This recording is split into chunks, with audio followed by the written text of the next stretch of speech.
Oldie Show for your Theater Man Sunday. Thank you so much for cruising on the X-Man's Oldie Show. I do appreciate that so much. Of course, the opening in theaters is a movie called Spare Parts. That's a title. A movie about 4 Latino students from Phoenix, Arizona, who took on the likes of MIT and other college campuses and won in an underwater robotic contest. Now, this is a story about going against all odds. Poor, intelligent Latino students with ganas and 2 great teachers who believed in them. I first read about the story in Wired magazine, written by Joshua Davis, thinking this will be a great movie. And of course, years later, here it is. With that being said, my special guest tonight, or on the phone line, is comedian and actor George Lopez. George, welcome to the show. How you doing, sir? I'm good, Javier. Thank you. How are you? I'm doing well. Welcome to the show. I'm just so glad to have you, be able to take the time to get on the radio to talk about this movie, which opens in theaters this Friday. I think is it the 16th? Whatever the 16th is. Or you're in the movie, but you're also a producer as well. Yes. I found the script in about 2008. It wasn't in the best shape. It had gone through a few different versions. But the story was so powerful, and this isn't a Latino film, although the kids are Latinos, because I wouldn't necessarily say that somebody's dream is black or white or brown. Whatever you are, your dream has no color. And stories about, I love the Karate Kid, and I like the original Rocky. I never saw Rocky as an Italian guy. I saw him as a guy that was trying to, do something that everybody thought he couldn't do. Now, how did you get involved with this movie? I mean, you said you saw the script. Did you hear the story about the story before that? I knew a little bit about it. I remember seeing a little bit on Dateline and seeing a couple of things. And, my company got it in 2008. And then I have a partner in my company, this woman, Leslie Collins Small. She was a woman responsible for getting Family Guy on Fox. I would tell her, if you've done that, then, you're running my company. And she wouldn't let the movie go, and she kept getting it rewritten and redone and read this and that.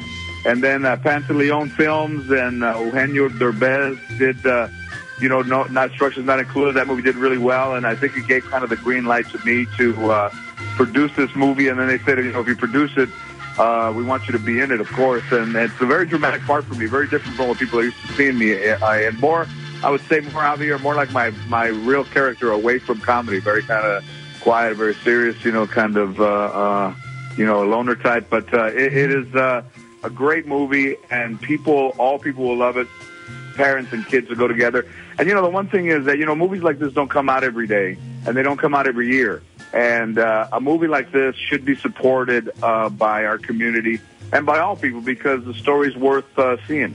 Well, like you said, it's a story about dreams and dreams coming true, right? Right. A David and Goliath movie, a movie that's going to make you feel good, and it's a true story. Yeah, it's funny because I was mentioning like movies like Rudy or Rocky or and all those movies were written. They weren't real. Like Stand and Deliver was a real story, and it's a little bit more. Our stories tend to be real, and other people's stories tend to be made up. It's interesting that we have those great stories of grit and determination and ganas and poder and corazón and all those things that, nobody thinks that you can do this. And then, even the most, one of the most interesting things is when they won, the teacher, Freddie, the guy that I played, when Joshua Davis called him from Wired Magazine, and he called him and he said, "So how's everything going, man? The phone ringing off the hook?" And then Freddie said, "You're actually my first call." And the guy said, "This isn't right. This isn't right." It's interesting to see how this writer wrote about this, and the kids actually got about $100,000 for scholarships for them to further their education. They did, but there was an issue with the money because they were undocumented kids, so not necessarily. I don't want to give the ending away of the movie, but that's all addressed in the movie, and it's very. It's when you write a movie. Rocky doesn't win, then he gets a rematch, then he becomes champion. This one will show you what really happened and what really happens in real life. And sometimes when you win, then not all the great things happen to you. And I love the positive movies, especially when it's stories about us, which hardly ever told. But how does it make you feel to be part of this movie? Yeah, I'm very proud. Marissa Tomei won an Academy Award. She's in the movie. When she came on the movie, it really kind of gave it the really fast track kind of green light. Everybody was talking about it. And then Jamie Lee Curtis, her too, she's fantastic in the movie. And she hasn't left her house in 20 years because of obligations to her family. And if she works, it's kind of all in town. And the fact that she would go to New Mexico a year ago and give me 2 days to be in this movie is amazing. And, Isai Morales is powerful in it. He plays one of the father's kids.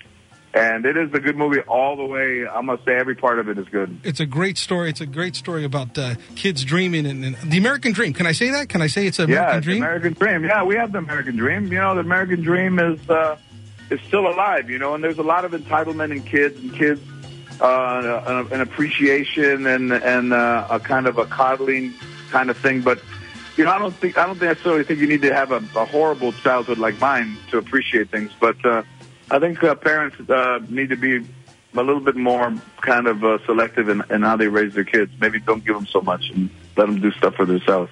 Once again, the movie is called Spare Parts. I'm speaking with George Lopez. He's not only an actor in the movie, but he's also one of the producers who helped put this movie together to put it back on the big screen. And I appreciate that so much as a fan of movies. It's always good to see stories about us. It'll help us believe in ourselves even more, especially the younger generation. Absolutely, it's a great story. I mean, it's a real story. So when you watch it, you know everything is possible. When you look at what these kids did and what their robot looks like, you can go look under. Spare Parts and read a little bit about the kids. And there's a featurette on YouTube, the Spare Parts featurette that gets kind of a little behind the scene. But listen, man, their robot costs under $800. They were going against robots that cost in the $20,000 to $30,000 range. And we're talking MIT students. Oh yeah, MIT, Cornell, Stanford, Yale, Harvard. Duke, all those colleges. These are 4 little Latino kids from Arizona. These are 4 Latino kids, you know. You know, and it's interesting to take note about not only the 4 students with Ganas, but the 2 teachers that believed in them to make that happen. Yeah, I talked to the teacher. I talked to the teacher today. You know, one of the teachers, Freddie, the guy that I play like a combination of both teachers. But the guy Freddie said that, you know, if you're a teacher, your responsibility doesn't end when the bell rings. You know, there's some teachers that go that extra mile. You know, they might give you a ride home. They might ask you, you know, how come you're not running track? Oh, you know, I can't raise the money for the insurance. And then the teacher tries to help them. You know, I had a couple of teachers actually that took an interest in me and it made me feel good. But it made me feel a little bit bad because my grandfather wasn't doing it, but I felt good that somebody, you know, that wasn't a family member decided to help me. And you know what, Javier, man, this is what happens in our culture. Sometimes, you know, we have to be put the pride aside and be able to accept help. Yeah, you're absolutely right. And a lot of times we're in that situation. We're like, we're too proud to have to deal with it.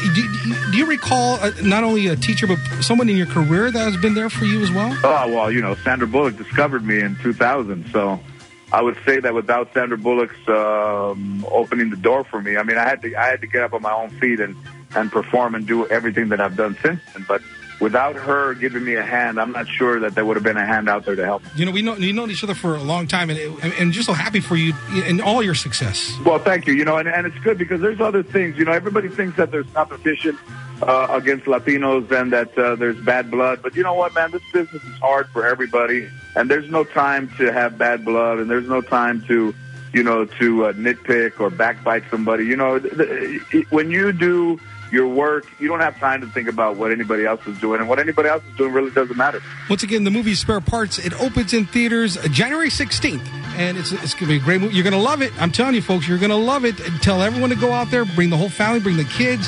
Let's pack the theaters, and let's make it happen. Why is it so important for people to go to the movie theaters on the first weekend a movie is out? George, can you tell people that? You know what it is that's where they take the revenue, and that's where they take all the focus groups, and that's where they take what the gross will be of the movie. And you know, there is a dollar value to the more money the movie makes, not necessarily a movie that I'm in, but a movie that somebody else might be in might get made because of the success of mine. You know, Eugenio's movie did great. If this movie does great, then there'll be another movie to go, and then we'll support that one. Eugenio came to my red carpet in Los Angeles. I love him. He's great. So him doing that helps me. And then I'll help him, and maybe, you know, he and I will do a movie together one day. I mean, it's great. And Eugenio's wife is in the movie, her too. You think there's a change coming in Hollywood when it comes to these kind of movies? It's a little bit of slow change. I mean, these are the ones that people put the money out on, and they want to get their money back, clearly. So when you do a movie like this, not all of them come out great, but this one did come out very good.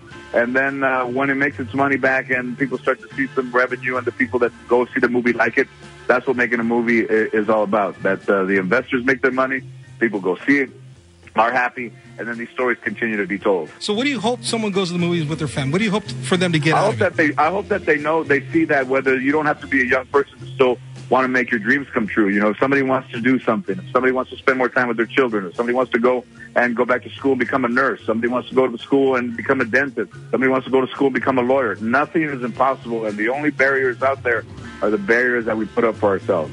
Nicely said, George. Once again, George Lopez, Spare Parts, opens in theaters this Friday. Go and see it. Tell everyone to go. Take all your friends, the familia. George, thank you so much for your time. I know you're busy, and I appreciate it. And thinking candy and food like we always do.